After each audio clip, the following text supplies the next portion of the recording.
Why, hello, everybody. This is RML Ricci Mahjong coming to you on a Wednesday night, Wednesday broadcast. Woo, woo, yeah, yeah, yippee! Back in the casting cabinet, of course. Ritz crackers acquired. Just a bit of water to wash down the throat. Sweezo running the broadcast with, just for the moment, both Nathaniel K. Tatanui and Alex O. Obi-Wan, who are both substitutes for the 2024 IORMC team. So first of all, Nathaniel, I think this is a couple years in to IORMC qualifications and the tournament in general for you. Can you kind of explain to us what IORMC is? Absolutely. Well, the IORMC is the International Online Reaching Motion Competition. It's actually been going on for quite a while. I think it started in 2011 between Japan and South Korea, sort of a grudge match that has gotten larger and larger over time. And it seems every year there are more and more countries sending teams into this tournament. So it's really exciting to have the opportunity to play against players from all over the world in a competitive venue. The U.S. has been a part of the RMC for a while. I think we started in 2015 and has historically had some pretty nice placements. I can think of, back when they had a system of qualification to the semifinal game, and then top two from the two semifinal games go to the final game. We had a team that made the semifinals that season. And in seasons beyond that, we've made the top four several seasons. We've won a couple of bronze medals and a silver medal as well. So some really great finishes for Team US in recent years. And we're sending a great team this year. Really looking forward to, well, at least having a fun tournament, but also a good result will be welcome as well. Lots of very strong players. Brian W., the NAO winner, front running, got second overall. Matthew M., another strong player hailing from Boston, won multiple seasons of the A1 League, won last season, and I believe won the championship for 2023, if I'm not mistaken. That's Um, right.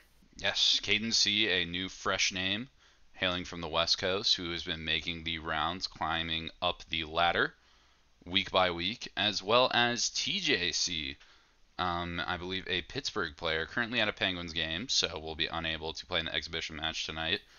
Absolute shame being at a Penguins game ever, but has done historically well. I think it's almost qualified in a couple years past in the first DC Ricci Open in, what was that, 2023. Got third, I believe. Second or third, if I remember correctly. Probably wrong on that. Top four, though, nonetheless. And has kind of been a static mid B player, I would say, for a couple seasons, if I'm unmistaken. Yeah, but it's quite interesting. It's a very exciting group of players, and um, I gotta say, even acting as a substitute, I will be the first substitute, and Alex will be the second substitute out. Um, we'll be cheering on our team from the sidelines. But basically, that means we have to wake up very early in the morning Mm-hmm. and make sure everybody logs in. Once they're logged in, we can go back to bed. But I have the feeling that we both might stay up a little bit and watch a few of the games. In fact, hopefully, we'll get the chance to broadcast some of those games because it's always a lot of fun Yeah. to cheer the team on. Mhm. So let's start with Alex. Alex, it is your first year doing IORMC, is that correct? Yeah, it is. Wow. So it's got to be Yeah. pretty good, even as a substitute, to get in those top six spots first year going. I know a couple people who have been, I believe this is the fourth or fifth year for the IORMC, and I know a couple people who played every single one and who have not been able to make that threshold.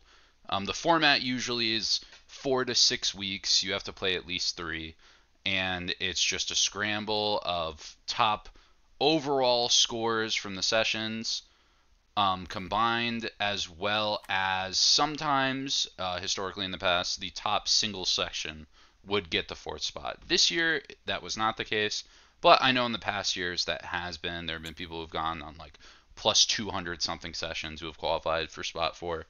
But nonetheless, even as a sub, you were able to break that top six. Decent chance to play also, because at least in my experience, usually somebody, at least one of those weeks, misses an alarm, earthquake happens, something goes wrong. So how's it feeling? You excited? Even just to, even if you don't play, get the chance, be close, kind of keep up with your fellow teammates for it?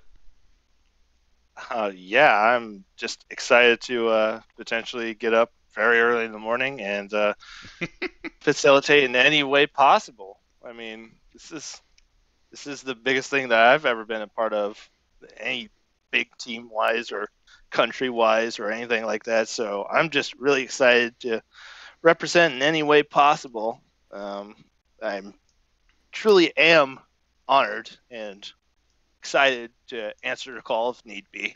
So yeah, can't wait. Can't I wait have to. to ask you, Alex, since I know you have a very aggressive, typically play style when it comes to playing, ARMO matches. Did you have a similar strategy in your qualification process? 3 sessions, 4 games per session, and where first place is very important. Were you aiming for top in all the games, or were you playing a little more cautiously this time around? I was certainly leaning towards aggressive. I know in the last play session I was aiming to be aggressive because I knew that there was a lot to fight for, and I know a lot of my decisions were suboptimal. But I'm just, whatever happens, happens. If I see an out, I'm gonna go towards it, even though it's like, what are you doing? It's a hell weight, or it's not very good. I'm still gonna go for it. If there's a, you're saying there's a chance, I'm gonna go for it. You know. Well, it certainly got you very close to that cutoff mark, and congratulations on hitting that substitute position. Thank you. I appreciate it. So I did want to pick both of your brains, and I'll start with Alex, who's a little bit fresher into the Ricci scene.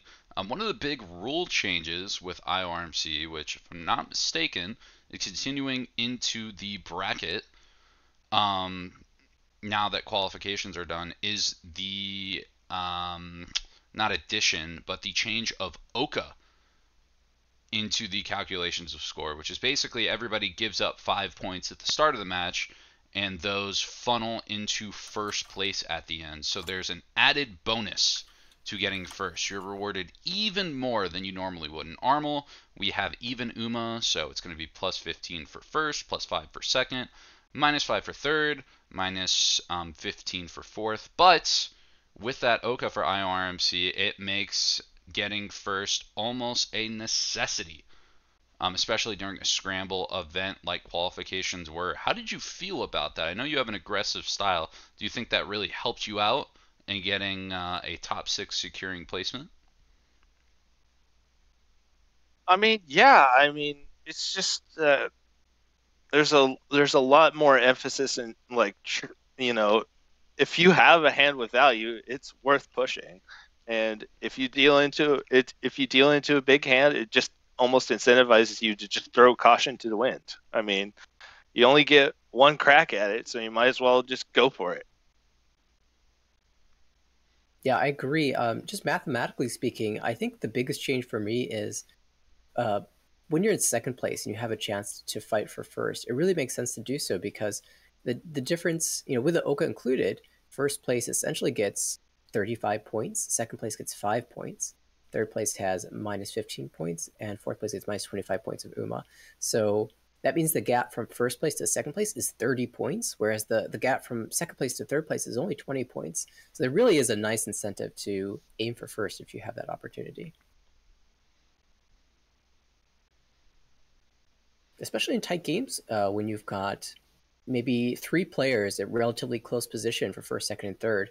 The scramble there, a lot of times you'd play very strategically, positionally, willing to accept second in some cases. But in this rule set, makes a lot of sense to just send it all for first. That is the Oka way for sure. I did want to ask, you're much more familiar with IORMC than I am, Nate. The formats of the tournament moving on now that teams are made, how is that going to work? I know in, what is it, like 2 or 3 weeks, um, there's going to be the first round of it at like something crazy, like 5 a.m. East Coast, 2 a.m. West Coast. Is that correct? That's right. There's a like a country scramble. Everyone pairs up against players who are not of their own country, and they play several rounds of the initial scramble. And then, based off of your team ranking, you'll get sent straight into the final day as a team. You want to make the top four. Um, it is really challenging, but even if you're having a rough start, it's fine because you've got 3 other players to back you up. So keep playing the best you can. And there's also a bit of an individual ranking as well. So players that perform really strongly on an individual level could also qualify for an individual tournament that takes place after the team finals. The way that works is it's a sort of knockout round where top 2 advance in each game. I think they start with 32 players and work their way down to a final match for individual top. I can tell you, I am going to be very excited, even if not being able to actually wake up and catch that in the moment, seeing the results of it time through time. And we will have exact dates and expected things by the end of the stream for sure, so stay tuned. Before that, though, as our competitors in the next 9-ish minutes are going to have to start their game, we do have another IORMC participant for a little short interview. We have Caden C from the West Coast, hopefully able to talk. I know they're trying to get a meal before the game, make sure that brain's nice and ready. Caden, how are you doing on this fine fall season night? Hello, I'm doing pretty good. So, is this your first time trying to qualify for IORMC, or were you also in last year's? That's right. This is my first time. That's your first time too. Okay. Yeah. So I've only heard about it. Oh, say again. Go ahead. I was just gonna say I only heard about it in the past. I know one of my local clubmates actually participated last year, but I didn't know about the qualifications until this year. So, how are you feeling as another first year? You ended 3rd overall, I believe. I was actually pretty happy with my performance. I mean, yeah, just being able to just do really well in this. I think what really contributed is having a really strong second session for me personally, just because I was able to get quite a few points that second session and really secure my spot. Just really changed the mindset to more of like, oh, just try to defend this like top position for the third session. You got 121.5 points in that second session, which, believe it or not, is the 3rd highest single session in the top 6, if I'm looking at it correctly. No, the 4th highest, excuse me, in the top 6 for single sessions. Which is it's really interesting because in prior qualification periods, 3 spots would be awarded to the top 3 finishers in cumulative points, and then the 4th spot would be awarded to the player who had the best single session. And so there's actually a lot of incentive to aim for that high mark. And it turns out that there's actually Matthew that earned the highest single session with 178.5 in 4 games, a crazy number.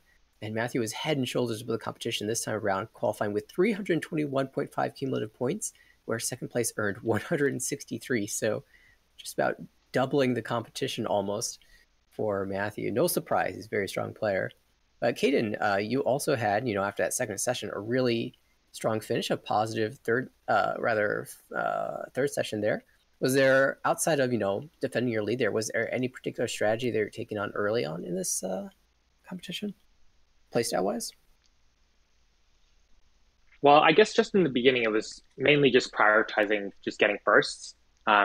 you guys mentioned with the Oka, it just made getting first a lot more important. Actually, in league plays here on the West Coast, we usually use the M League rule set, which also includes the 5-point Oka. So with that kind of play style that I had, or that experience that I had, kind of helped me get into, or I guess I was more easily able to feel out like this rule set. That's a really good point. A lot of people play with the standard, I don't know, GPML type rules or Cycleason rules that just have a flat UMA. But M League also plays with Oka, so you have some familiar with the importance of playing for first in that situation. Be valuable experience as well for the actual competition itself come November. Mm-hmm. So I do want to ask, before we get into this game, maybe not with this game, but for the actual tournament in general, I want to go down and see what everybody's the most scared of, what people are the most worried of heading into this competition. Let's start with you, Alex. What kind of gets your nerves up? What gives you some goosebumps? What? That is an interesting question. What gives me goosebumps? I don't know if Alex does get nervous. Oh, I do. That's true. I do. You sounded like you were kind of going in headstrong, just things happen. You're hoping to take advantage of them instead of get punished by them. Yeah, and I always just try and keep an open play style. I just play whatever my hand is directed towards, and I just kind of deal with how the game goes. And if the game goes south, I'm just like, okay, well, time to lock in, go for something big. So, just like, get the first few hands out of the way, and then once that happens, I'm like, okay, full steam ahead, let's go. Sounds like Alex is feeling confident going into these. Let's sort of pick our other sub's brain. Nate, anything you're sort of worried about, looking out for the tournament? Not particular. I will say, my first time qualifying, I was the substitute that year as well, and I actually got the opportunity to play. So I felt pretty stress-free because I hadn't even directly, got my seat. It was more of a luck-based thing that I got to sit in and play. The second time around, I was a little nervous about some of the opposition being super high ranked. I know, especially the teams from China usually feature super strong players. I'm talking like a team full of 8 Dons and 9 Dons. And that always is a little bit nerve-wracking to see such a big number across the table from you. But now that I've had more experience playing against strong players in ARML and other venues, the number doesn't actually matter that much anymore. That's something that I was able to realize during that time, or through that experience. So really, it's just in the Mahjong tiles, and so that's something that used to make me nervous, but no longer. So moving on, Caden, anything that's got your worries up for this tournament, especially with it being your first year, kind of not your first exposure to the IORMC, but definitely your first time after playing it? I would have to say similar to like Nathaniel, just like the skill level of like some of the people that would be participating in this. Like there's definitely gonna be some like stronger players that just have to play at like my very best in order to be able to succeed. Well, speaking of strong players, we have our last exhibition match player for the night in the second overall score qualifier, who scored just 0.1 above Caden, Brian W. Brian, how are you doing? I'm doing great. Thanks. So, being a high player as yourself, in 3 words, can you tell the rest of your fellow teammates how to play against the Ho-Ohs and above?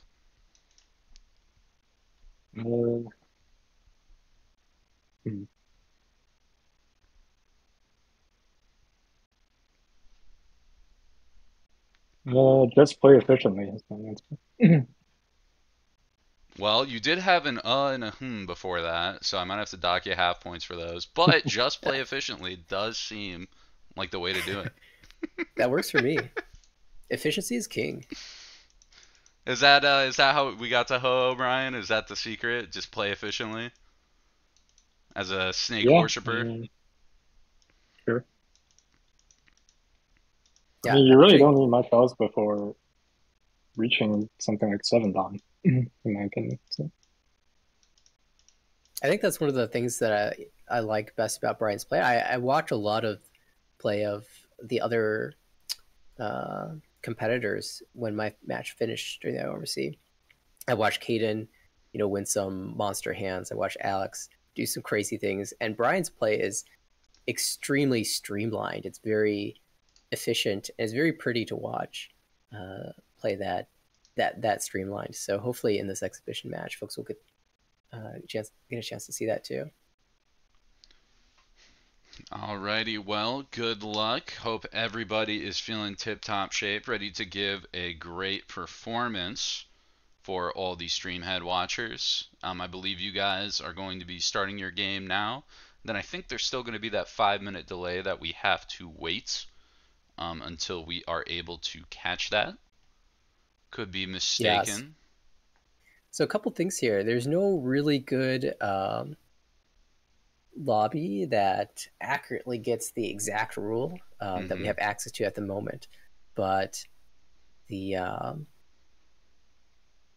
we have the choice between playing with Armo rules or Tenho rules with the correct UMA, but with red fives. So I think we're going to be playing with red fives. So that's going to be a little bit different from the actual IORMC itself, but hopefully it gets some exciting games. Yeah, always fun to switch it up here and there. What a perfect excuse to add in terrible red tiles into our normal Armel stream. That way we can all get our fill and then not see them again for a very long time. So while they are starting that and the stream is getting viewable and we're able to spectate that game, we will be right back in just a short while.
And we're back.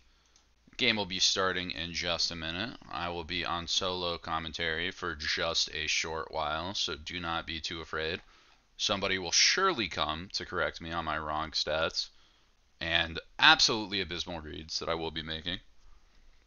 That being said, sounds like Max will be joining us shortly. Max S as in LPY, so unfortunately things won't get too much better for you. But at least there will be variety. So it looks like we got Nate in the pilot seat to start us off. Brian is going to be in south, Alex in west, and Caden in north. I'm not too sure on Caden's play style. We can see just from the short, it looks like 8 games played, I believe, in the top right. Pretty standard low deal-in, higher win rate. Definitely leaning higher on the reachy and lower on the call percentage, but again, only a couple games played, so it's not like that is a super accurate thing to go off of at the moment. I'm interested with Alex being a little bit more aggressive. Usually those players tend to drop a lot of help for their Shimochas. I know Nate and Brian would probably be a little bit more defensive, wouldn't be as willing to take. I'm not sure if Caden is also a little bit more aggressive, might be willing to try and play off those tiles more, but we will just have to see. So remember, there is Akka in the game. I know, fooled me too from looking at it, but we're going to have to keep a sneaky eye out for those red 5s and that efficiency. Even though it may not be exact IORMC practice, it will kind of show players or how they'll adapt, how they think on things. That being said, already a Ricci. As I struggle to, that's 1, 2, 3. That's why we have a 6/9 mon Ricci Nomi coming from the right to Brian. That's that efficiency. E-pod stealing from Nate. Checks the 9, says gotta stick something. Reach E-pots, that's how you get Ho-Oh. Just have turn 2 and have your Kami deal in E-pots. Remember that one.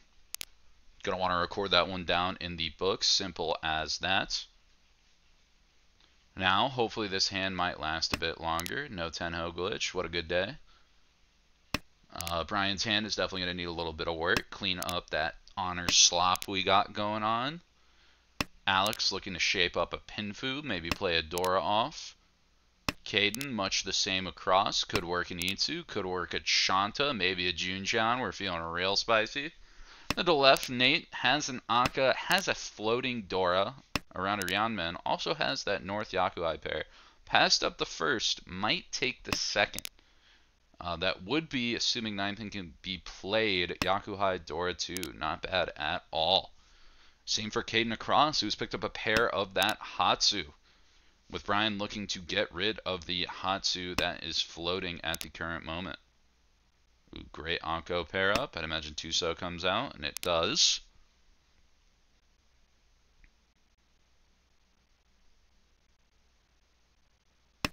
Alex to the right, thinking through about what to drop. It's going to kill that 6/8. Says if I'm not going to play the Dora, might as well just pass on playing anything in that shape. Oh, and it looks like Korok's joining us. Hello, everyone. Look at that. Another A1 aficionado, somebody who actually knows what they're talking about. You guys might get some good commentary for once. How are you doing tonight, Korok? I'm doing fine. Whether I know what I'm doing or not is much more debatable. I mean, listen, all that's happened so far is Brian reached turn 2 and then got an E-pot steal in. And I feel like even I can say that is objectively correct to do. I can be bold and brave enough to make that assumption. Yeah, winning hands, generally a good idea. Well, we see a tempo here for 4/7 pin. Or 4/7 mon, rather. There's our Sumo. Hockey 2 as dealer, and will expand this league significantly. So I do have one question. I don't believe IORMC plays with Red Dora, the Akka Dora. Yes. So, again, as we were sort of catching up, we had 2 decisions. We said we can play an Armal practice match, which is all fine, all dandy. You've seen it, you're used to it. But if we're doing an exhibition, why don't we try to get a little crazy? We couldn't get an exact IORMC rule set. That's also a turn 3 Ricci on just the 5-so Kanchan. But we said, why don't we go ahead and just play standard Tenho ladder lobby rules? Switch up the rule set. Maybe if it won't show you exactly how you're going to play during IORMC, it can at least show how you're ready to adapt to a different rule set than what Armel has to offer. That's why you're seeing these absolutely hideous Akka, although they seem to be working much to our players. Across the way, there's a Ricci. This is Ricci Nomi. I actually do not like that Ricci. I would have cut the 4-so, and I guess the Shampon on the North 6-so would have been fine. But I like fishing for Ipeco. Oh, there's your Sumo. Yeah, fishing for Ipeco, maybe fishing for a Pinfu out, especially even just playing the Dora if you end up on 7-so. Yeah, there's so many upgrades in that shape. I really don't like this Ricci. Yeah, this is those where if you look at the book says you take that Ricci every time, even with no value. But then you think about playing it and go, I have to win on a 5 for a Ricci Nomi, and you kind of shed a tear and you cry a little bit to yourself. Well, we're seeing everyone else. It's not really shutting their hands down, as dealer is now Ricci Dora 3, possible Dora 4. Yeah, we just saw 3-mon come out. The 8-so Shabo, I imagine, is going to be very hard for another player to push. Well, that's close. Draws the 9, and there's another chase. Yeah, that preemptive Ricci to shut the table down did a great job. 6, 9P2, going to be the weight on the left. 3 out. Another 1 in hand, so 4 still in the wall. Looking like the easiest Ricci to get at the moment. You never know. There's a quick potential Suji trap, but that requires someone getting a 3. You don't really have to think too much about Suji in this situation. There's our Sumo. Ricci, Sumo, Pinfu, Dora. No Aura, but the 6 in the middle are worth almost as much as the Ricci itself. Mm-hmm. That's really what you want in that hand. It actually kind of almost worked out for Caden, getting other people to chase, to put more value into the board through Ricci sticks. That being said, with that bad weight, kind of just got outsped by Nate's actual good weight. And that is the risk you take with that early bad shape Kanchan. Interesting cut there by Alex. Cuts the 5-mon, hedging Chanta / Jun-chan Sanshoku here. I actually really like that. I would say with South Dora, that's I would have one of cut those the tough East. positions. I think you can wait one turn, even with the double East. Since it's the indicator, it's a pretty useless tile because even if you pair it up, there's no guarantee the last one's not just stuck in the dead wall. I also don't hate just dropping 6-so immediately if that's going to be your game plan. 5 can still work into an Itsu. 6-so, you still have that 8-9, so it's not like the shape's done. You can try to get somebody Sotogawa on the 7. I agree in Aka Nashi, but not in Aka Ari. Those red that's true, actually. Yeah.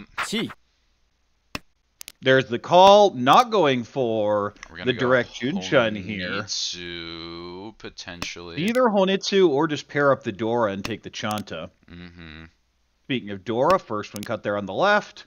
May come out here on the right. This seems like a good time to get rid of it, but nope. Caden's greeding. That's the 3. Wants Sancho here. I was about to say, with Sanshoku, I almost don't like that. I almost would have rather something else have happened. I mean, you can play Dora here, but, like, what's your easiest route? Chitoi? You drop double East, and then it's... Well, that just Tempai, and now it doesn't matter, because it's Ricci, Sanshoku guaranteed, possibly we might have a chase. Nate has the Nakasuji 6-mon Ricci. Isn't going to take it, wants the 7 instead, sees 3 5s out, says, I can get that.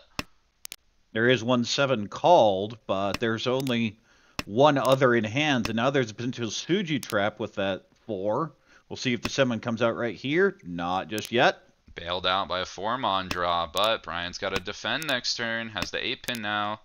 Is Brian out? Well, he'll just chase. He'll just chase. No, okay, like folds out completely. Doesn't like the 4-pin push. Got enough value. I wonder if this was Akanashi, if Brian would have pushed that. Because with Aka, I can see not pushing it because there's still 2 Dora that are easy for other people to use, so it's a little scary. But in Akanashi, like, Sal's dead. Like, no one else probably has that much value. There's the 7. Doesn't really fit in. Because you had a chance there for Brian to move this towards the Sanshku, but he seems to be just hard folding at this point. Yeah, I think he's out. I mean, when you commit to that 8-pin earlier, that's kind of just, you know what, I'm going to play Beta Ori and just make sure I don't deal in. That is somebody else's problem on the board. I'm not paying Oya payments. I'm good. I'm kind of wondering where the 7-pin are, because there should be 3 of them if I'm counting. There it is. There's one. There were 2 left. There were 2 in Brian's hand. I think he picked up one just a turn or 2 ago. So it is Ricci Sanchagu. I guess the ideal, it'd be better if we had the weights lit up.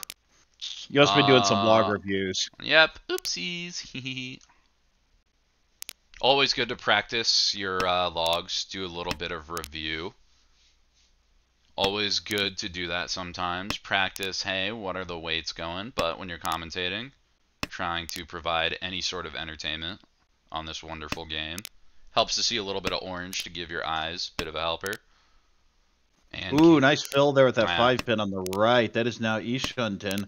We'll just be East Dora 2, but I'll take that anytime. It's not bad at all. Honestly, if you take that early Ricci 2 on that Shabo, I could see East coming out very easily.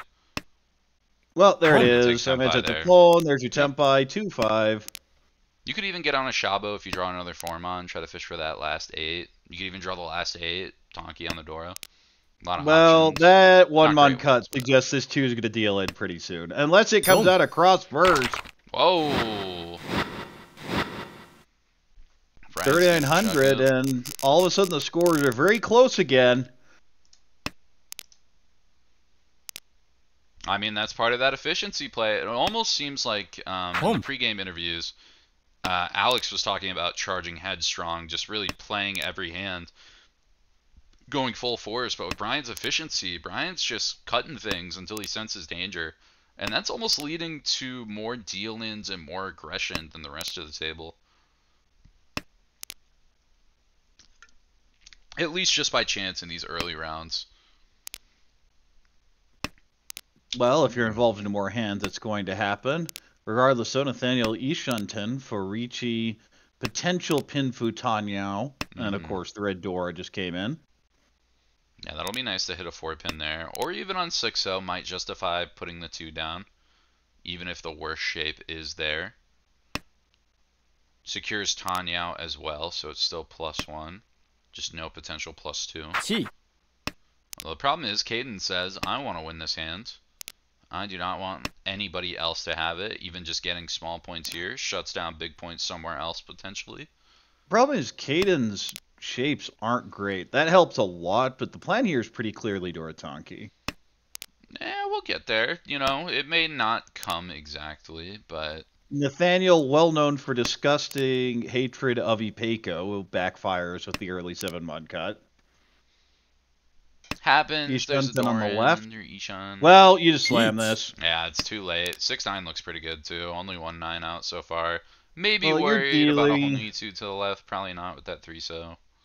Your dealer, Rishi Pinfu. There isn't much to really think about here. Oh, Alex is thinking. Says I'll throw the 9. Could get you in trouble with sneaky little Pinfu trades on Akkas like that, but sticks this time. If Alex gets a Cheetoy with that hand, could be massive. Pair up on the left. Ooh, what's the move now? I'd imagine 2-pin. Alex does spot it, goes for it, sticks. 2 Akka in front. Nate saying, I hate value. Glorious Ricci. We'll make this Armor rule set by force if we need to.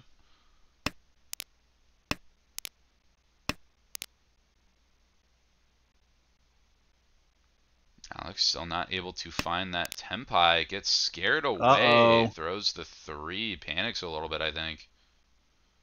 As Caden you can see the long hesitation, then eventually throws the 9. Ricci Pinfu. No, so not a huge deal in there, but yeah, another Ricci here. In South 1, Haku pair. Might go Honitsu with this. Yeah, this is the exact type of hand where I like to hedge my bets, especially as dealer when you want to play something aggressive. You throw the 9 out first, you probably throw 1 pin, then just see where your shape leads you. You draw another Manzu or 2, no honors out, we're good. You see an honor or 2, I'll drop one of those, try to give my hand more time to draw those Manzus, see if I draw around those inner tiles. And it looks like Nate is probably going to trim some of those honors, just try and play efficient, especially with the Dora pickup where we have Dora, Tonki options. Never mind, Dora's green. No, wrong side. Yeah, Yep, so that's A2 for you. Regardless, has a pretty efficient hand here. We'll need the 5, so of course always prefer the red one there. The Dora Tonki potential is on the right, and that feels like a Chitoy hedge. You do have the 4, 5, 6, so maybe holding on for regular hand as well. Definitely could see it. Caden's going to be your get. Ooh, that's an interesting one. Does not take the 7 Munchie. That would give you a lot more routes to both Honitsu and regular Tempai, but it kind of destroys any chances for defense if you take that call. Yeah, Nathaniel, definitely one of those players who hates feeling defenseless. Yeah, especially with a board like this. Everybody has some interesting drops. Caden on the left with those inner tiles. Alex across, cutting some strong Pinzu. Brian kind of innocuous on the right, but Brian's always scary when he's got an 8 next to his rank. Ooh, and a 4-pin comes in. Nate has a couple options here. Doesn't do much. I kind of like just throwing it back, and that's going to be the play here. Decides to. I mean, you could potentially cut the Yoncon, say, you know what, maybe I hit the pawn first. Looks like Caden's kind of dropping away from Manzu. It's so inefficient to go with it, though. Well, now it's a choice of which shape you want to cut, and we know the 3's about to come out then.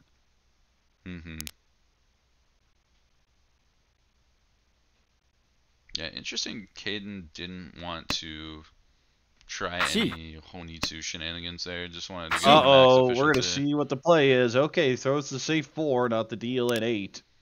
Yep, dodge it. Played standard. It's stronger, or 7 Suji is stronger than 5 non-Nakasuji. Oh, well, there's the other 5. Just draw the red one, get the 2300, and back to 26-2 within 1200 first place in South 2. Nathaniel has an amazing starting hand, though.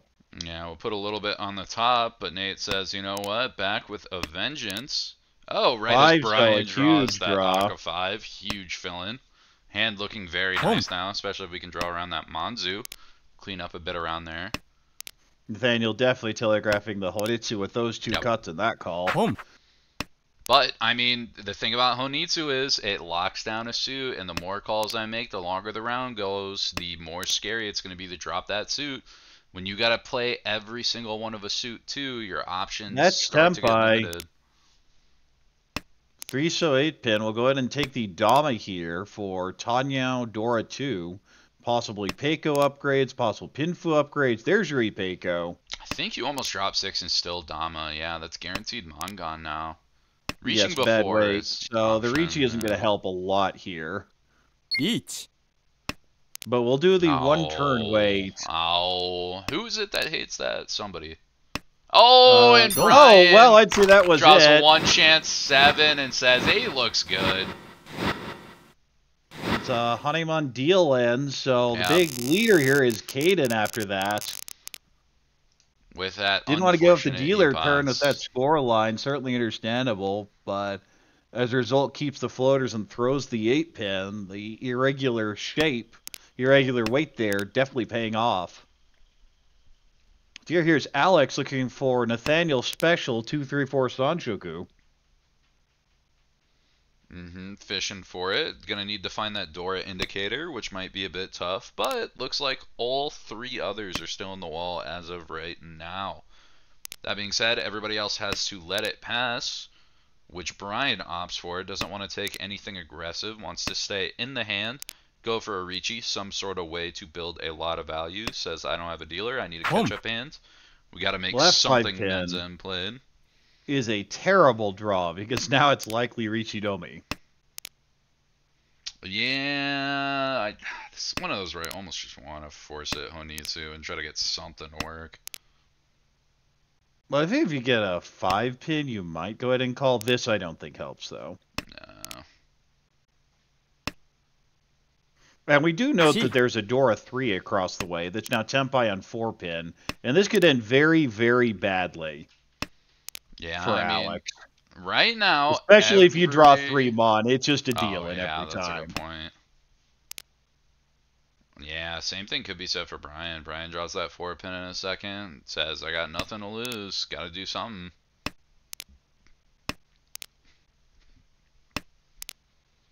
This is why I really hate trying to play these Akka rounds when like a 5 is Dora, 1 tile just worth 2 Han in your hand.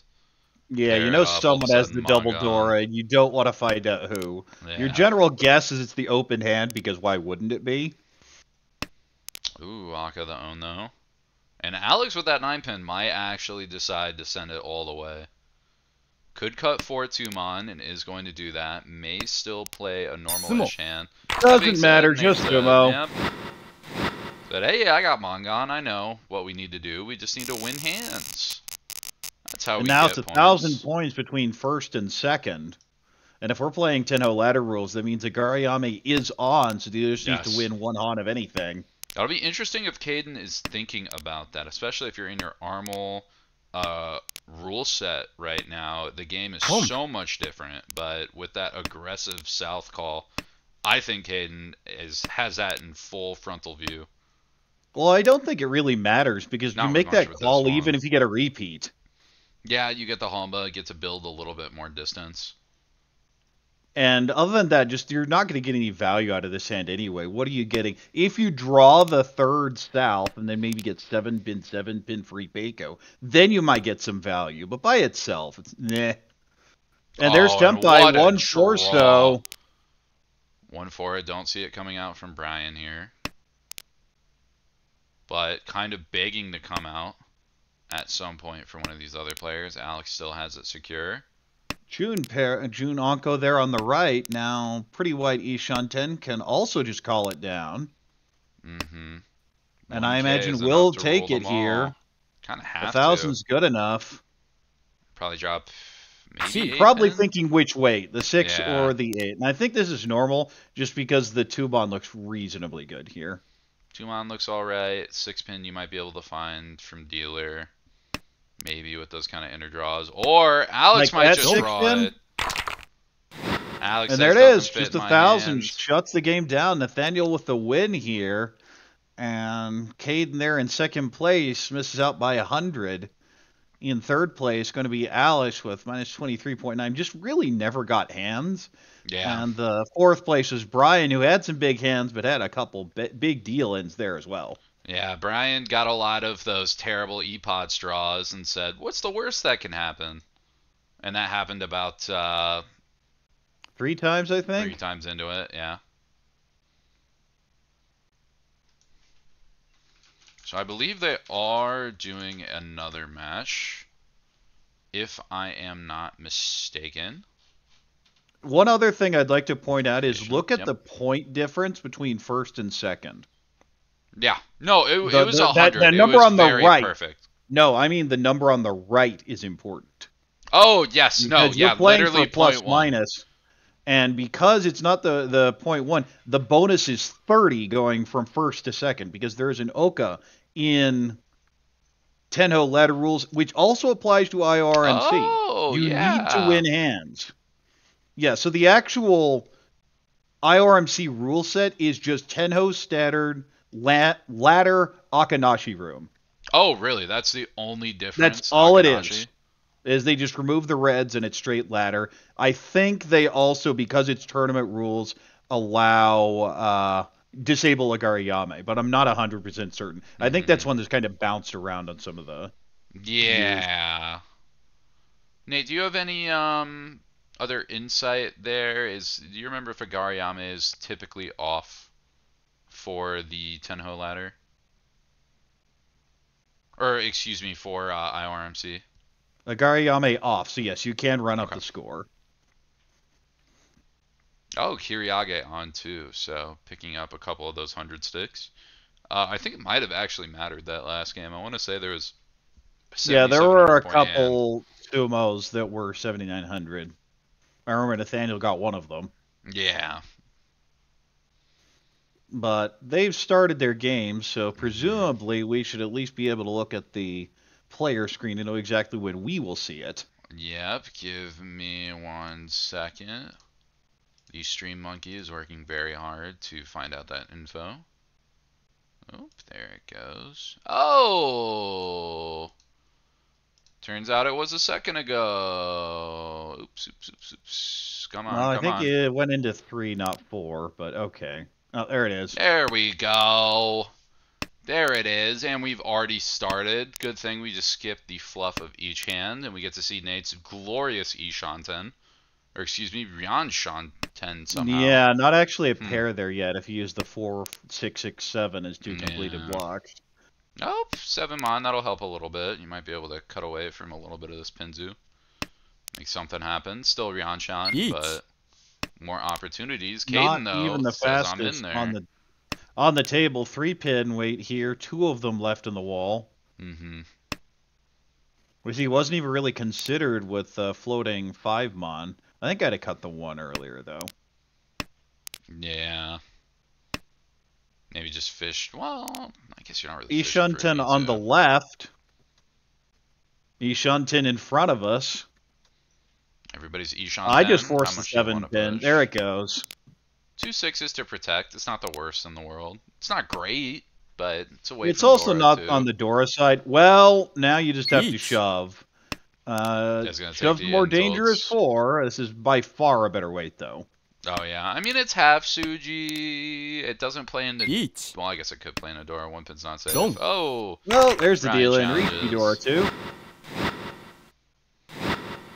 No Aura, but we'll get 5200 and the 2 Reachy sticks. Yeah. Or no, the single Reachy stick, correct? Because Brian's... Well, got his own back. Yeah. Yes. Good point, good point. Basic math, A2's worst enemy, at least for me. Alex's dealer here, very mediocre hand. The fancy one is across the way. Yeah, there's a lot going on there.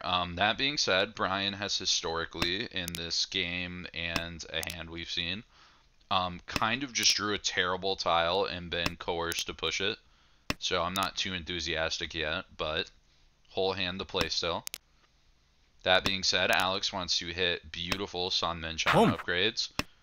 And Caden also has a Yakuhai to call. Brian, going to change the pace a little bit and call the South.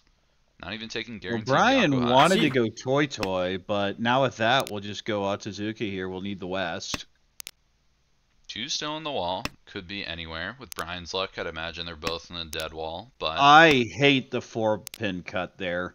Yeah, 4-pin's so big, especially on the Oh, now you no! have this hanging white that comes out. Oh, deals it on the Apatsu there. Richi Apatsu Haku.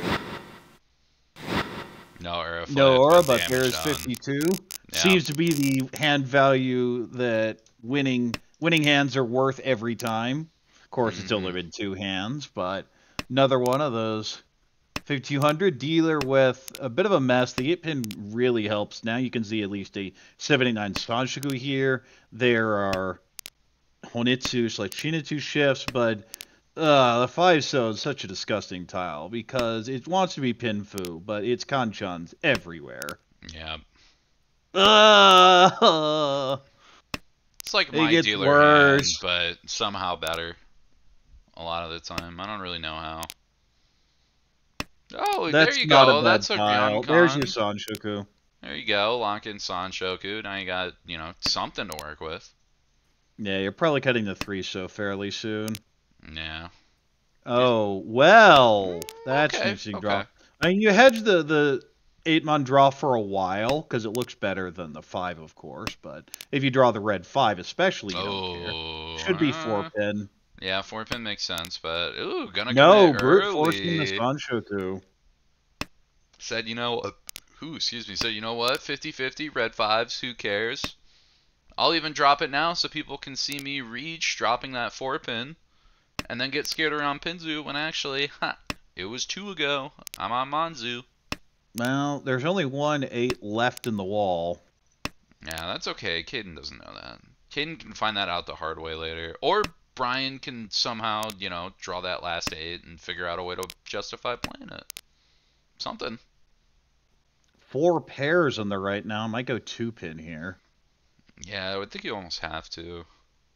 The idea is to cut the 2-1-1, but if you keep drawing Cheetoy tiles, you look Kinda just down have in to disgust take and it. take it anyway, right? Although with both Souths out, not a whole lot of value there. And there's an 8. Uh-oh, Caden this has is to going to be a open up. deal in.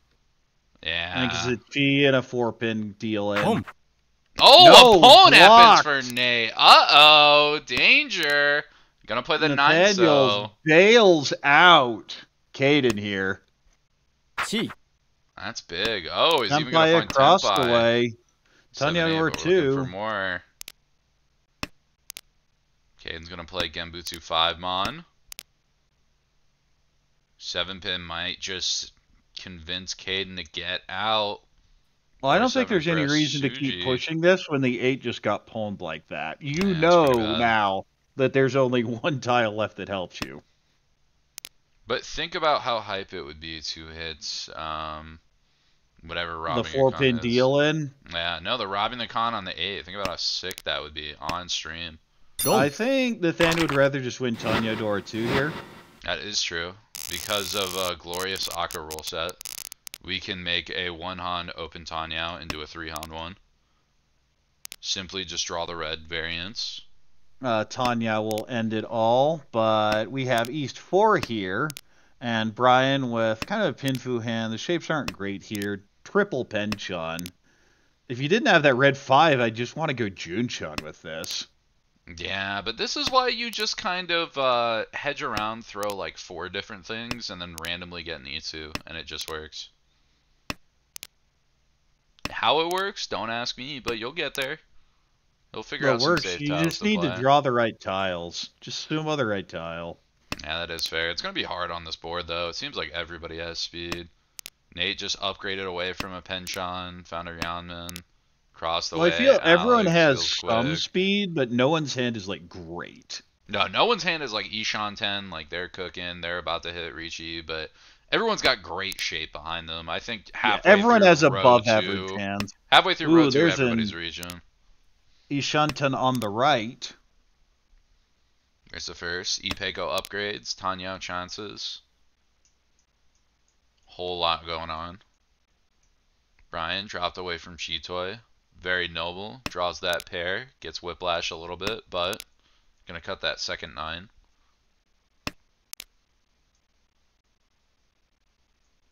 Alex still trying to Through get the closer floating to 8. Shanton. Yeah. Well, that's a fill. But it's still not even Ishantan. It's working on it. It's figuring out, you know, something. Interesting. I think I would have cheated that 4-pin. Probably a little worried about 6-8 needing a Dora tile shape. Well, the problem is now you get the 8-pin and you just almost have to go Cheetoy, or at least hedge it with the West Cut. Oh, yeah. I can't even drop the 6. I mean, if you draw the red 5-pin or 5, so you're not that upset, though. That being said, you have to very drop surprised those, 8-pin wasn't called. Yeah, 8-pin seems kind of That good. is definitely an I want to go Cheetoy play. Which, I want to go Cheetoy. Is that just a mental disorder? I don't know. Caden might. I mean, when you're in the lower leagues, like, I can get just saying, you know what, I'll play something valuable in the hand, and that just kind of works for me. Could just be an uber defensive style, kind of just I'm not going to open up unless it's for something ginormous. I know Bishen loves to run that game.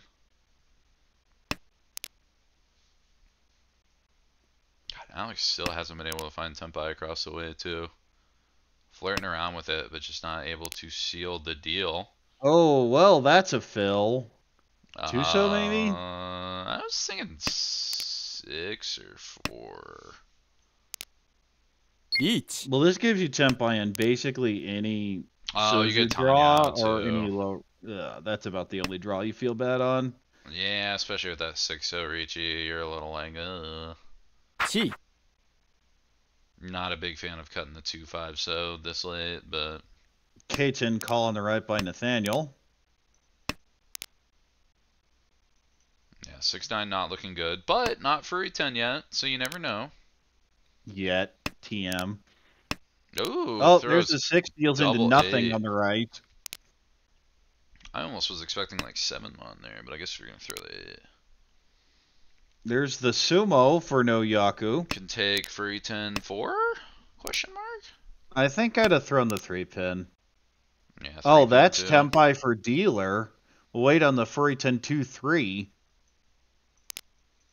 Furiton City, are we going to find Hote? Hey, there it is. There it is. Richi Haite. Sumo Pinfu Hote, or Haite rather. Oh, and there's your and just hit Urachu. Just get the Hanemon.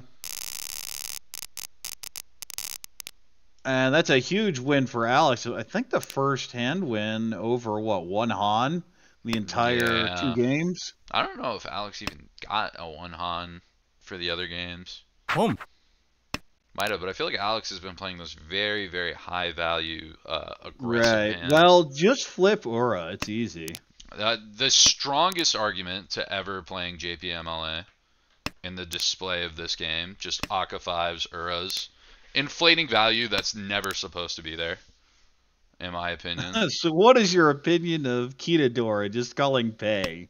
Oh, I don't even want to start with that crime. That makes me throw up in my mouth a little bit every time I see it. Just this should probably, evil. 5-7. I think I'd have gone with the 5 first because I'd like to accept another Dora. Yeah, that would be nice. You get an Ipeko shape too, even if you have to find like an 8-so to make it work. You're also more convinced to go with a Chanta route, which I like.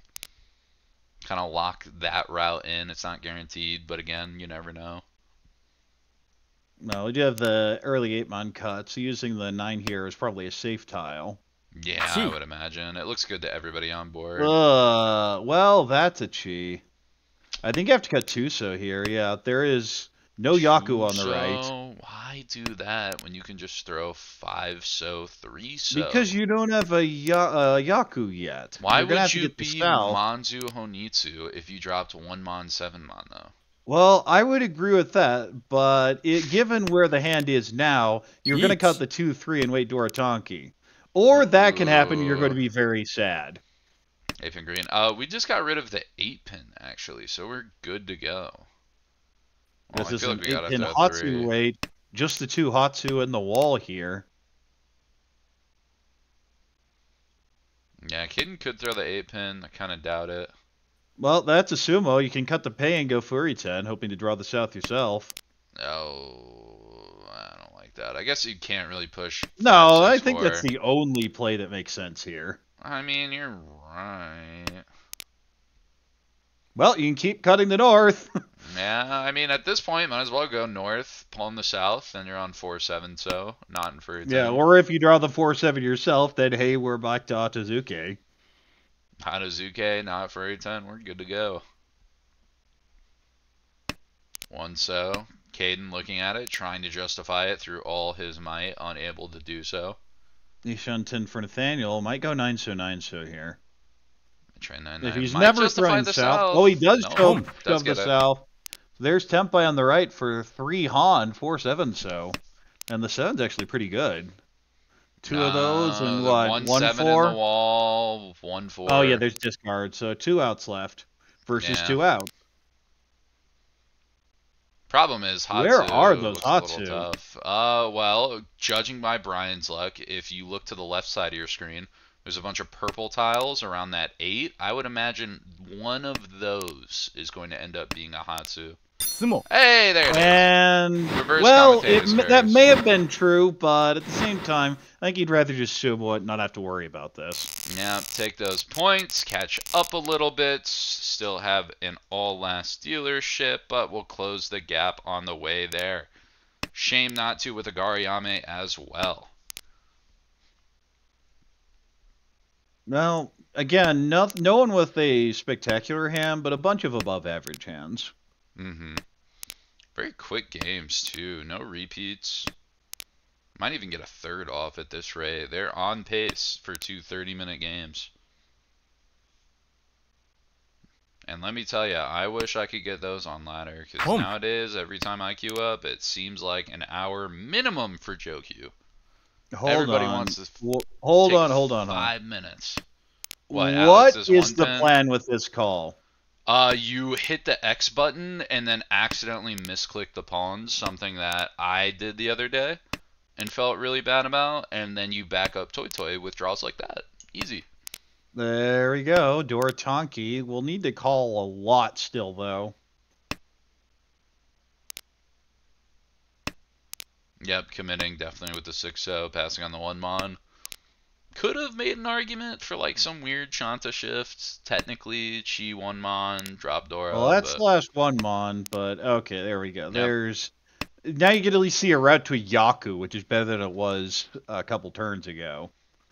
That's fine. Sometimes you got to call the board and scare them a little bit. Although there's not really any Yaku highs left, so not as scary, but...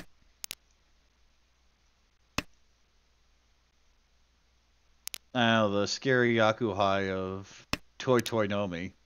And there it is. Toy Toy Nomi got there. We'll have to throw the door. You have to throw the door. It's like, is Alex going for it all? We feeling ourselves that bad? No, of course you gotta throw the 4-mon, or 4-0, but Alex tanked it for a second. He was trying to justify it. He was moving the gears. He said, okay, what about this? Nathaniel also definitely thought there was a tank there, because he also tanked on that 7-so card. Did not want to throw the 3-so into this. But deals into the Toy Toy anyway, and despite all that, does get 3,900. Into first place, South 2-1 has the Yaku high and Dora acceptance. Oh, everybody's slow on the board, too. Caden picked up a little bit of speed with that Ryoncon, but gonna struggle. Brian across has some nice inner shape, but needs to find the pair. Oh, well, never mind. Brian's just Ryan Shanten. Itsu has a Dora Ryanmin to go with it. And Nate on the left, just kind of pairing up. Hoping to use that Dora on the south side of the Ryoncon.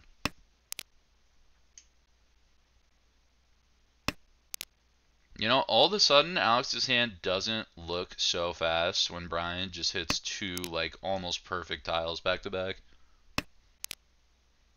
Hit the pair, hit a good inner Pinzu, and all of a sudden, Alex is not looking so fast. Gonna be able to play that Dora now. That's a really awkward draw there for Alex.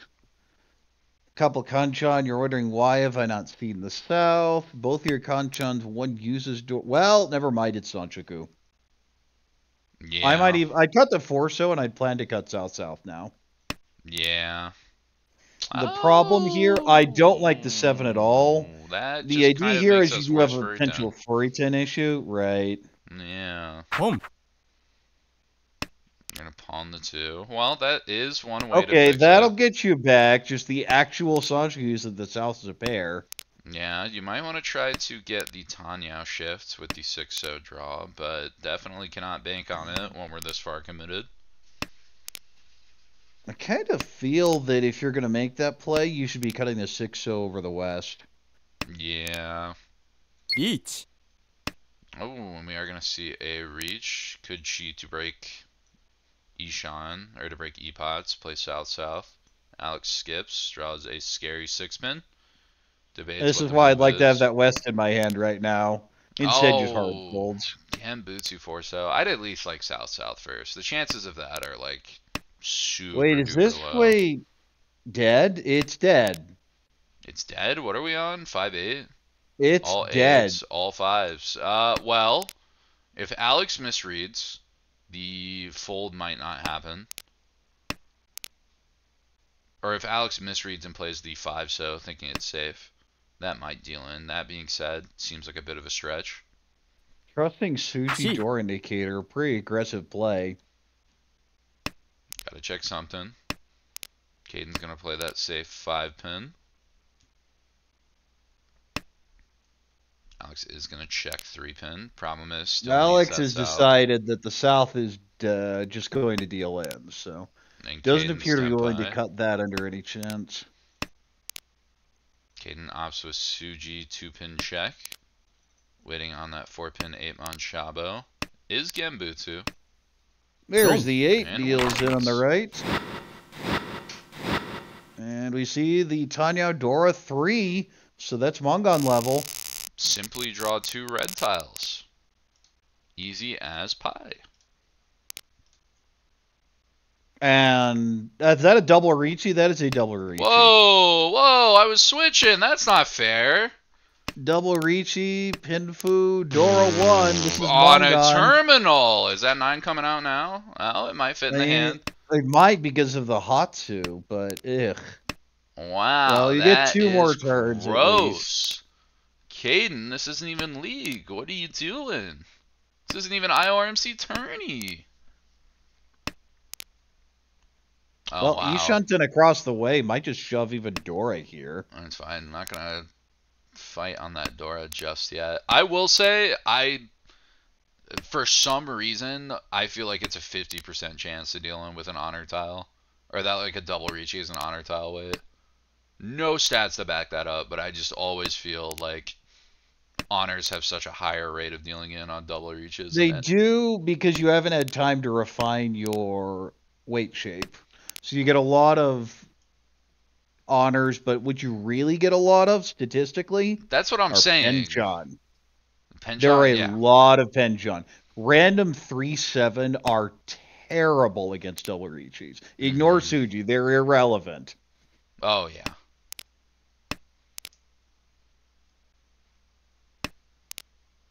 Brian has kept onto this 9-pin. Nate with a bit of a struggle picking up Aka 5.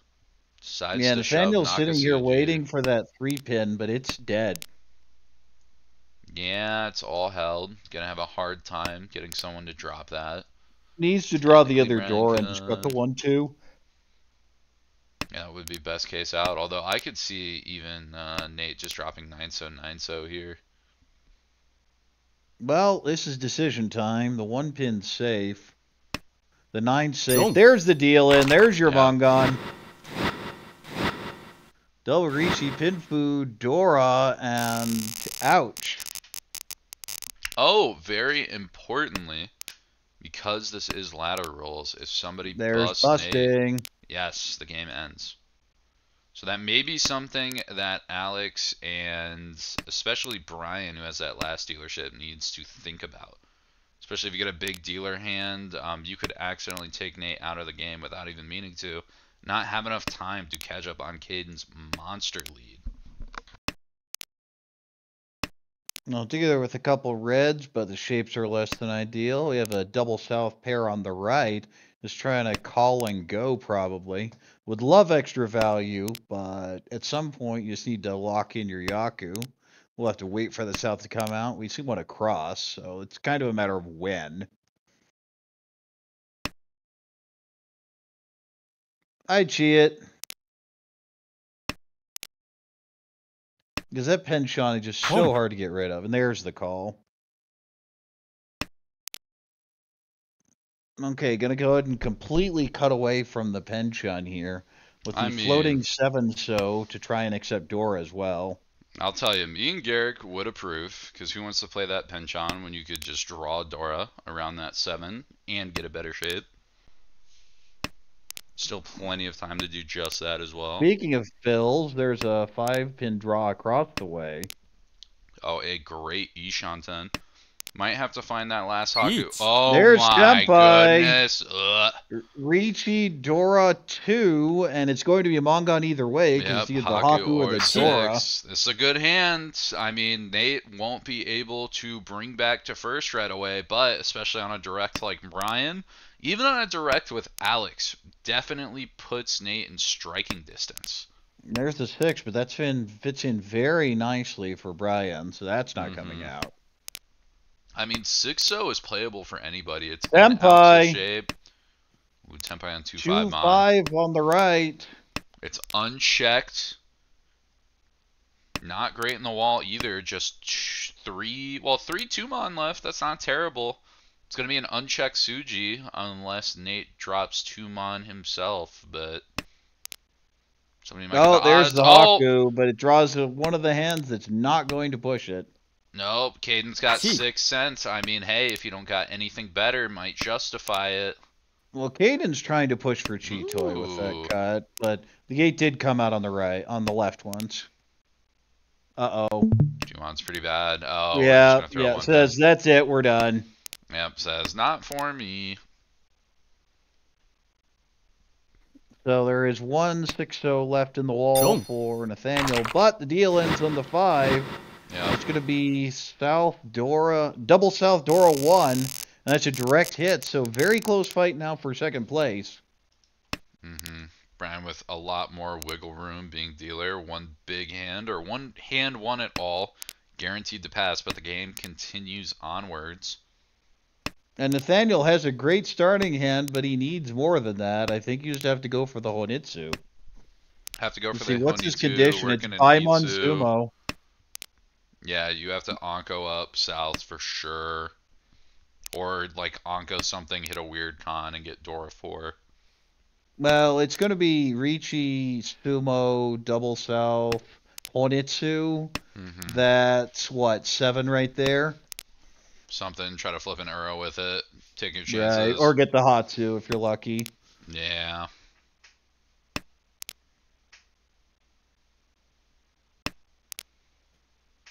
But if you're Nathaniel, you just cut anything that's not a Pinzu or an Honor.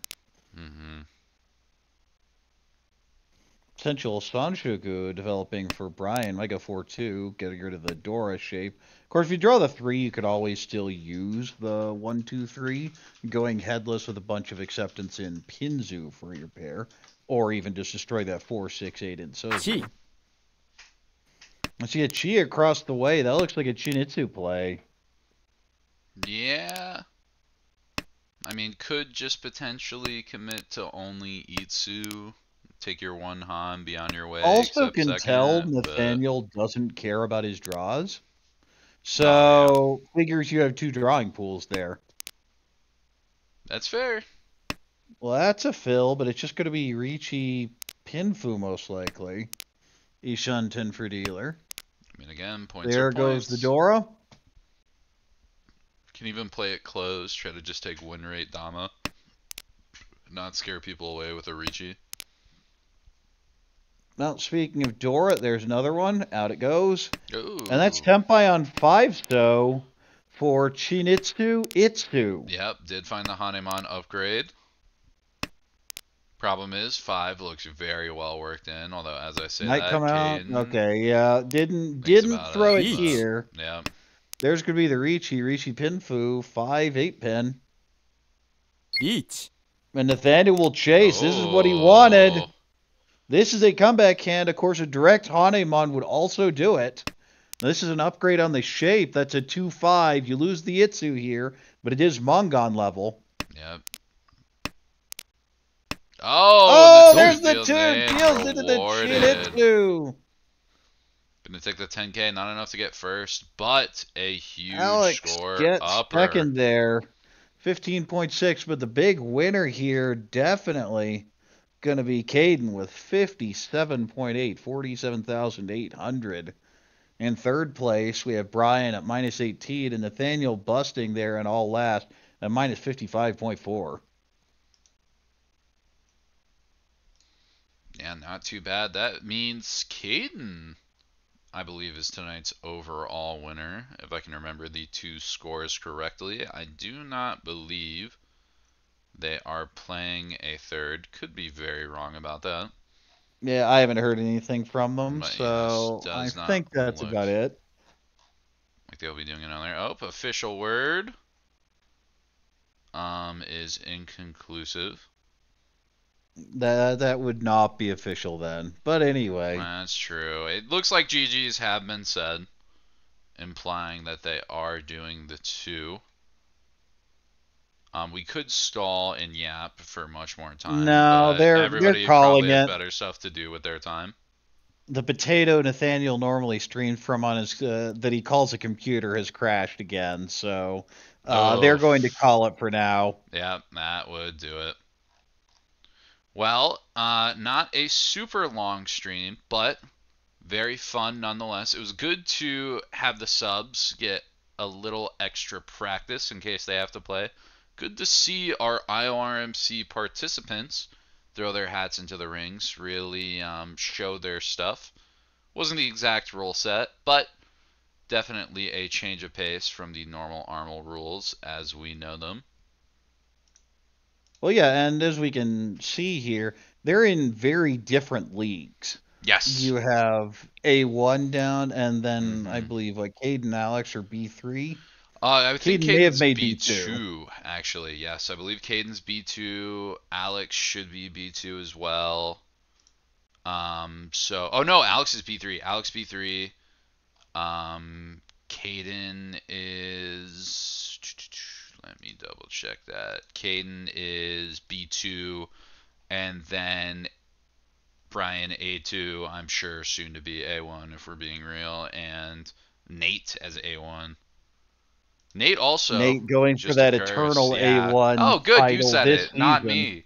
I'm glad. I'm Yeah, debt so he's free. been in A1 every season except the first, because during the inaugural Beta League, Ugh. he had found fall all the way down to the A2B1 playoff, because in Ugh. Pool D, considered the group of death in that season, and managed to get through the playoff into A2, and then qualified in the last guaranteed spot in the final session of the first season of A2, and it's been in A1 ever since. But we'll get that A1, eternal A1 title should he be able to stay in A1, and had a very strong session despite a dealer Yakuman Oh my. sumo from someone else at that table. I don't even want to talk about that. I don't even want to start. Which, of course, if you saw our launch show not that long ago, you know we will be showing pictures of fancy hands on Baimon and Yakuban, so you will find out about it then if you hadn't heard yet. Yep, and remember, another shout out that if you like a moment you're watching while stream, I see you guys watching the stream, I see you typing in chat. Let's say you get a little funny moment, little big hand. May not be a Sanbaimon, but may have impact. If you like it, clip it. Throw a clip in. They have like a little scissor button, or maybe it's like the film movie tape thing, whatever they call it. Press that button, get the clip, put it in the Armel chat. Send somebody else to put it in the Armel chat. Just clip it yourself. Then you can see them in the preseason show. You never know. Will we play every clip? Not necessarily, but good chance we will. If you like a moment, please clip it, send it in. We always want to have a bunch of clips, have the best recap show we can before heading into a new season. Especially because next one's going to be exciting. It's going to open the 2025 year. Want to make sure we have tons of clips, huge show for that. The last season of year 3 of Armel, so yes. a whole lot of wrapping up to do, and of course the absolutely chaotic scheduling around the holidays that happens in every fall season. Yep, we just simply make it work. Always fun, always a good time. All right, well, I posted the socials link. You see it there on the screen. Woo! You can also just type youtube.com/American Ricci. American Ricci, yes. In the chat as well, same as the Twitter handle. Make sure to watch VODs. They're on there. If you want some practice, hey, I want to improve my play. Well, A1's always got VODs on there. Just click through some videos.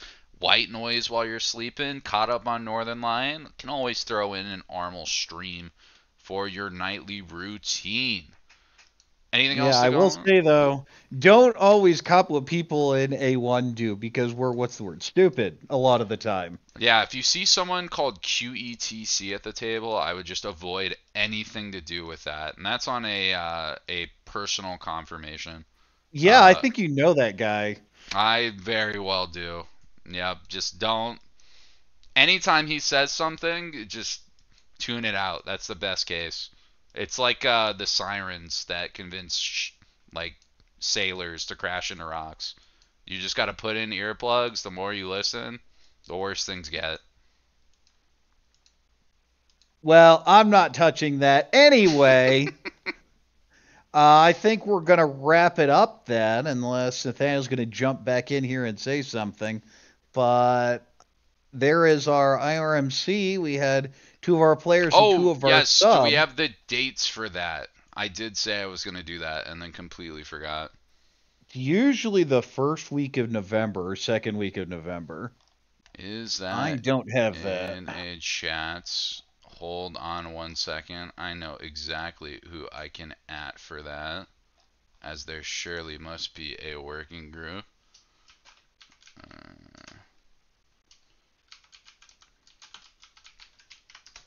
There's also probably a website, I guess, before we sign November off. 2nd. November 2nd. Yes. That sounds right. First weekend of November. Yeah, naricci.org's the first hit when I look it up. So yeah, that is the ARA site, American Ricci Association, Yes. rebranded NARMA. So they'll have that type of information.